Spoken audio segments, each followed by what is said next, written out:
ஓரணியில் ஒரே குடையின் கீழ் சேர்ந்து செயல்பட்டு திமுகவை வீழ்த்த வேண்டும் என்பதற்காக பெரும் முயற்சி எடுத்து அதை செய்து முடித்திருக்கிறார்.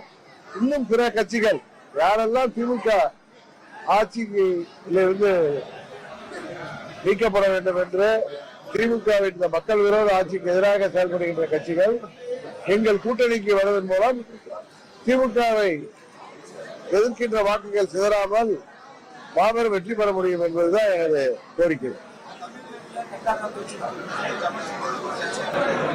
இல்ல இது இப்ப நம்ம மாதிரி உள்ள அரசியல்வாதிகள் அதை பேசும்போது கர்நாடகக்காரர்கள் பேச அமைதியா இருப்பாங்க. திரு கமலஹாசன் அவர்கள் சிறந்த நடிகர். அது அவரே ஒரு படத்தை எடுத்து வெளியிடுற நேரத்துல கர்நாடகாவில் அந்த படம் வெளியிட்டு அந்த தமிழர்கள் பார்க்க வேண்டிய ஒரு சூழ்நிலையில இது போன்ற கருத்துக்களை அவர் சொல்லாம தவிர்த்திருந்தாருன்னா இன்னும் அது நன்றாக இருந்திருக்குங்கிறார். மற்றபடி அவர் சொன்ன கருத்துல எந்த தவறும் இல்லை.